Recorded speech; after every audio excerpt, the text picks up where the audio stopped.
No appeals being filed against a proposed $700 million KeyArena renovation project by last week's deadline means opponents can no longer block it. Look for the NHL and Seattle City Council to work through remaining issues and a hockey franchise to be granted for the 2020-21 season. The most important vote in getting a $700 million KeyArena renovation and a $650 million National Hockey League expansion franchise approved has already taken place. Sure, there's a remaining Seattle City Council vote Sept. 24 on ratifying the renovation deal, then an NHL Executive Committee meeting October 2 followed by a potential League Board of Governors vote in December on awarding the hockey franchise. But make no mistake, the biggest vote in favor of both the renovation and future team was the one decided last Thursday by nobody casting a ballot. That was the final day for anybody to appeal an environmental study of the proposed arena renovation. And the silent abstention that greeted the appeal deadline as it passed effectively eliminates any chance of the KeyArena plan or NHL bid being quashed by opponents. Instead, any torpedoing of either plan now would be from friendly fire alone. Both the Seattle City Council and NHL have long fought to get these respective arena and team deals on the table. And they alone now control their fates. It has taken a long time to get here. The Los Angeles-based Oakview Group, OVG, in beating back a bid by the Seattle partners last year to gain the KeyArena renovation selection, also fought off a prolonged public relations campaign by a group looking to build a new arena in the city's Soto district.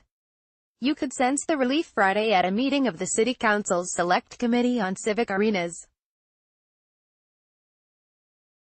All along, there had been a fear somebody would appeal and block the KeyArena project at least 3 months until the city examiner's office determined whether the protest was frivolous.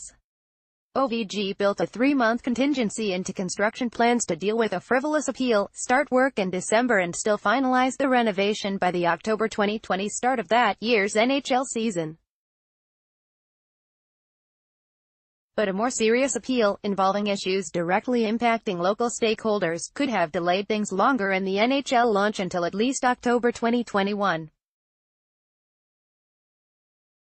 That would have been a tougher sell to the NHL Executive Committee in a couple of weeks. So, OVG and the NHL Seattle Group, which has applied for the hockey franchise, spent the past few months mitigating issues directly with stakeholders to ward off serious appeals. I worked on it intensely and our hard work paid off, NHL Seattle President and CEO Todd Lewicki told me moments after Friday's meeting ended.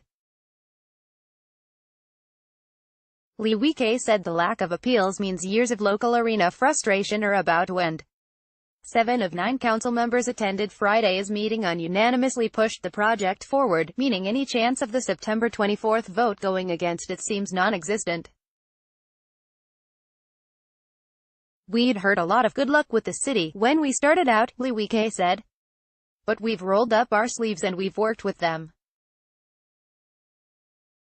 And they should be proud of the deal they've struck on behalf of taxpayers. The council, having commissioned a study 4 years ago on KeyArena's future, has found a partner willing to privately renovate the city-owned building, saving taxpayers at least $150 million on alternative uses, import major pro teams and share revenues.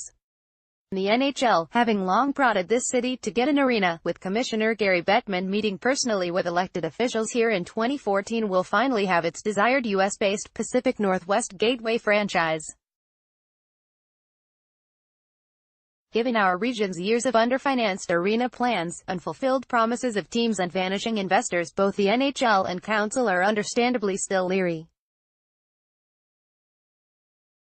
The league wants to see KeyArena dirt moving before granting a team and the council won't allow construction work until the franchise is awarded. But make no mistake, both want an NHL team in a remodeled KeyArena by October 2020.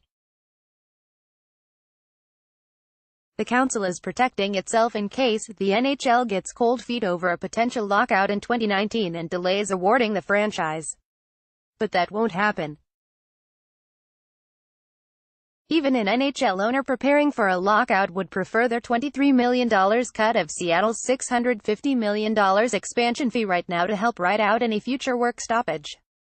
And if you're the city, knowing a December launch of KeyArena construction is tight, you'll grant waivers to start sooner as long as the NHL Executive Committee gives a favorable nod in 2 weeks.